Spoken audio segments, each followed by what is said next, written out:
ubwo yidambatse gutahura iki. Yego na inakivuze no kuvuga ngo abantu bamenyereye kuja mu kiyaga cyane ibyo barabizi. Ariko kandi hari umuntu adukurikiranye avuga ati uno mukozi w'Imana yampezagiye ndipfuza umunsi umwe gusangira ijambo ry'Imana nawe aho asanzwe akorera. Yego mubaha adresse. Ego dukorera mu Rubirizi umanutse iri barabara rigenda kuri zone canke ugiye ku kibuga c'umupira. Ni kuri Jone Mucece bahatazira ngo ni kubakoreye hepfo y'amashure. Sezera badukurikanye mu rurimi rw'igikoreye. Anyonki kaseyo. Tarsis Hope Ministry TV ni umuryango washinzwe ugamije gufasha abakene, imfubyi n'abapfakazi batagira kirengera, abana baba mwibarabara, abasangwa butaka, abarwariye mu bitaro ndetse n'imfungwa. Nawe nimba hari umusanzu wifuza gutanga, duhamagare cyangwa utwandikire kuri izo nimero ziri kuri screen.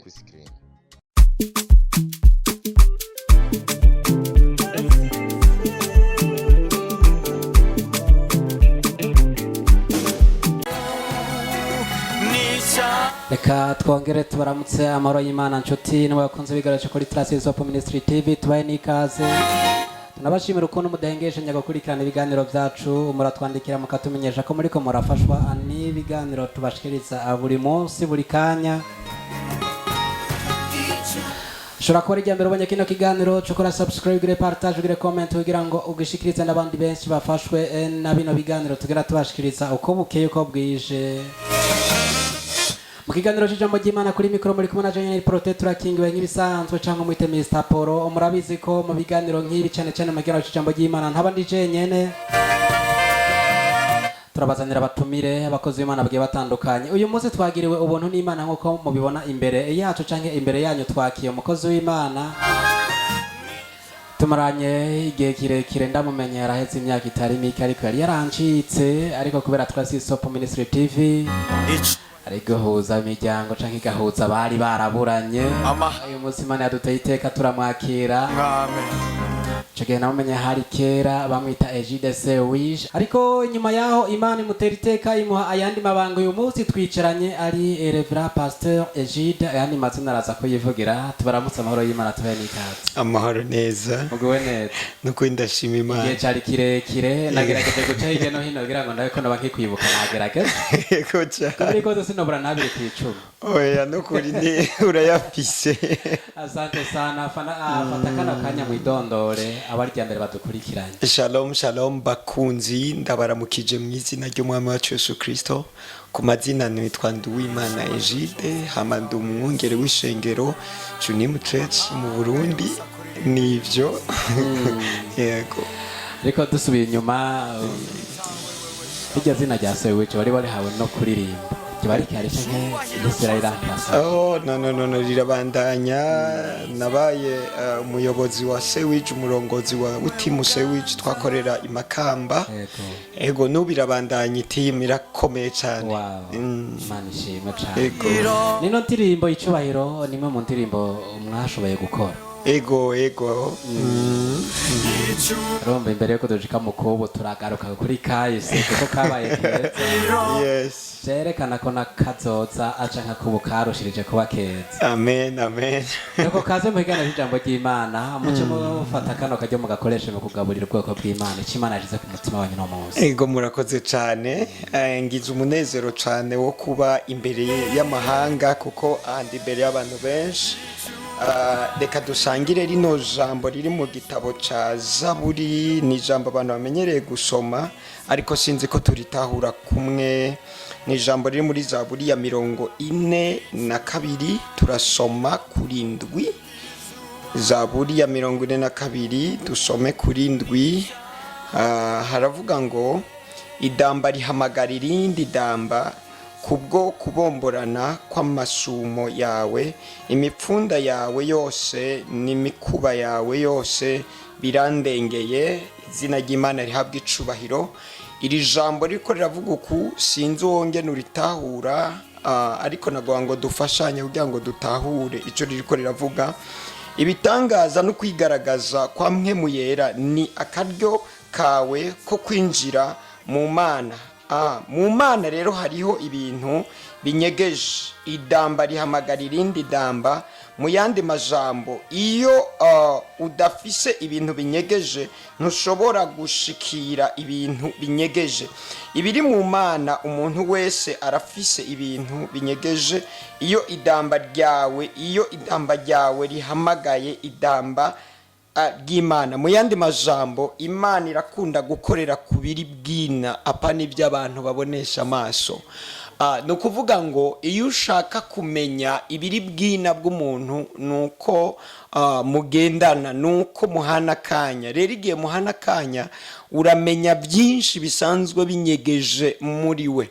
Rero n'Imana irakeneye ikiremwa muntu ko kwiyegurira Imana, kugira ngo nibihishije indani mu kiremwa muntu Imana irusheho kubikoresha, kandi ibihishije mu Mana nabyo Imana yiteguriye kugira ngo bihishurire abantu bayo. Niyo mpamvu Imana idakeneye ibigaragara, ibyo abantu babona ku muntu gusa, akubwira akeneye n'ivy'indani bisanzwe bitagaragara kugira ngo nayo izane ibisanzwe ari kinyegeza. Mwibuka ijambo ko rivuga ngo yabihishije abanyabwenge bihishurira inzoya. Ni ukuvuga tuvuze rirya jambo inzoya umenga ni n'abantu ataco bazi, n'abantu ataco baramenya, ariko mu yandi majambo nuko ari abantu banyarutse kurondera ibwina mu Mana. Uzurabe iyo umuntu mugendanye igihe kinini agashavura, ibyo yabitse muri we uzobimenya, kuko wafashe akanya ko kumwegera, azoserura ibinyegeye muri we. Rero turetse gushavura rero, kandi niyo mugendanye n'umuntu igihe kinini agaheza akakwizera, ibyo yagize ibanga arahavura akabiserura akabikumenyesha. Rero n'Imana iyo tugendanye ibiri mu idamba indani, ibinyegeye indani irabiserura. Haleluya. Ijambo ryavuze ngo idamba rihamagara irindi damba. Abantu bamenyereye mu kiyaga nibo babizi, mu idamba ni hariya mwigezi munsi. Ni ukuvuga ngo amazi yo mwigezi iyo arazinanye, kandi n'ifi zisanzwe zikorera hariya mwigezi mu idamba indani zo zirazinanye. Rero Imana irakunda gukorera ibiri bwina apana ibiduhenda tubonesha amaso, apana ibigaragara tubonesha amaso. Imana irakorera ibiri bwina indani mu mitima.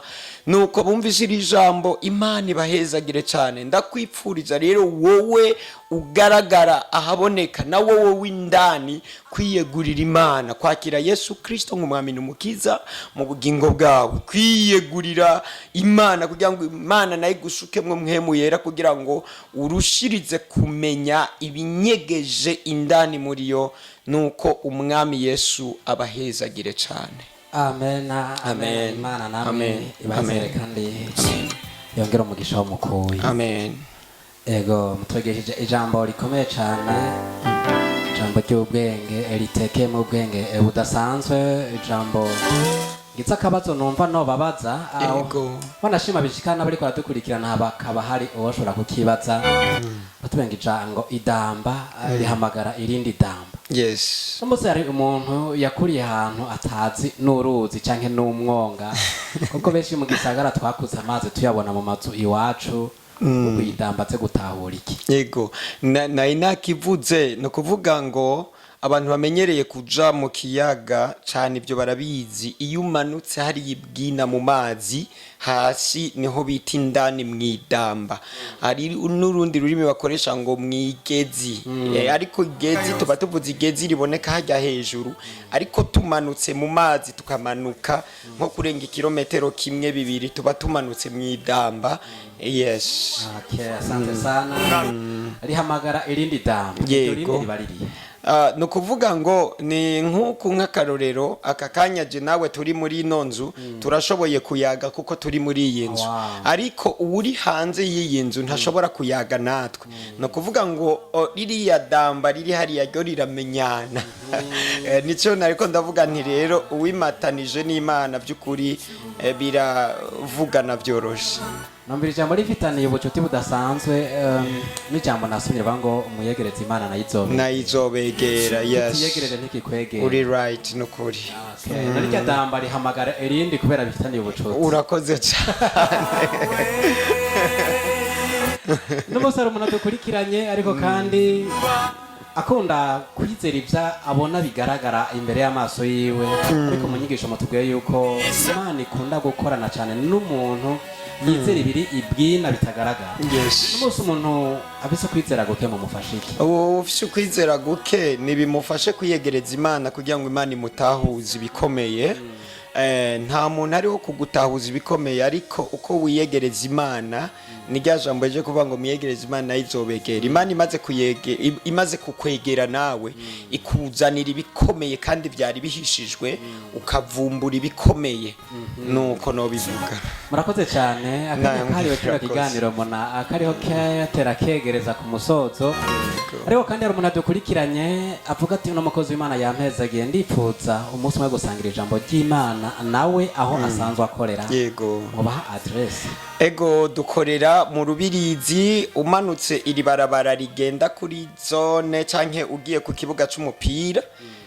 Ni kuri Jone Mucece bahatazira ngo ni kubakoreye hepfo y'amashure. Ego aho niho dukorera, kaze cyane niho dukorera.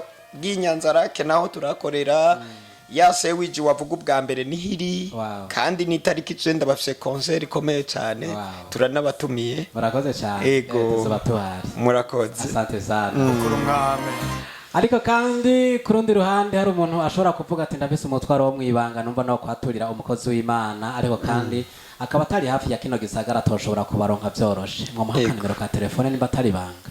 Nta kibazo. Nimero ya telefone ni 68 ubusa 35 hanyuma 366. Asante sana. Murakoze. Sindanakugora ngo dusubiremo.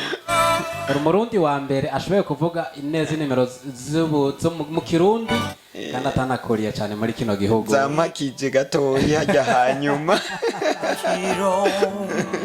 Ariko bagerageje kandi numvise ari sawa neza cyane. Wow. Nibutse ariko aratwumuriza ko cyangwa badukurikirana ko imyaka myinshi mwayimaze mu kiye gihugu. Muri Korea y'Epfo. Ego ni Sezera badukurikiranye mu rurimi rw'Igikoreye. Anyongi kaseyo. Ariko rero ukaba uradusezeye mu rurimi rw'Igikoreya. Ishire mu Kirundi twumve icyo uvuze. Ndabasezeye. N'umunsi umuntu yifuza kwiga Igikoreya mwakira mukamufasha basi no kumenya uko ntaramutsa. Yego kandi biroroshe. Yego biroroshe cyane. Oya biroroshe gose. Gose cyane. Okay. Yani mwabyorogaza yeza muzotubwira tutangore kwiga nabe. Kaze cyane. Yego. Mukozi w'Imana mudukundire tubashimire kuba mwafashe akanya mukitabira kamo twabateye. Murakoze nanjye ndabashimiye cyane kuba mwanyiyumviriye. Asante sana. Nizere ko nikindi gihe ivyo kugaburira ubwoko bw'Imana murabifise nitwongera kubikora ko muzokongera. Oya no kuri ni nabandi hano iwacu nyene ntegeza kubuza. Asante sana. Ego. Niwaca muri biriya bihugu mwakuriyemo canke ndazi ko mugendagenda hafi isi yose. Yego. Mubwire abo muri ivyo bihugu muti abarundi barabakunda. Burundi no musarankeyo. Reka tubashimire nimwasiga inzira amavuta kuko ngo wagiye ntiyagarutse muze kugira urugendo rwiza. Murakoze cyane. Ndabufise Kirundi gikaze. Murakoze. Narakoranye n'abasogokuru. Yego. Nuko nshuti numwe bakunze muri ko murakurikirana ibiganiro cya kuri Itrase Sopo Ministry TV. Ikiganiro cy'ijambo ry'Imana twe twabateguriye no munsi hano kirangiriye, ariko ibindi biganiro cy'abana. Dusubire duhure mu bindi biganiro giye gukurikira anaho butaha. Kuri mikoro muri kumwe na Prote turakingiwe cyangwa mwite Mr Poro. Umutumire wacu ni umukozi w'Imana Reverend Pastor Jide Nduwimana. Bisa amazina menshi yagiye hagwa niyo gacimana. Aya ni nayo yayavuze mwayumvise. Dusubire duhure mu kindi kiganiro naho butaha. Bye. Tarsis Hope Ministry TV ni umuryango washinzwe ugamije gufasha abakene, imfubyi n'abapfakazi batagira kirengera, abana baba mwibarabara, abasangwa butaka, abarwariye mu bitaro ndetse n'imfungwa. Nawe nimba hari umusanzu wifuza gutanga, duhamagare cyangwa utwandikire kuri izo nimero ziri kuri screen.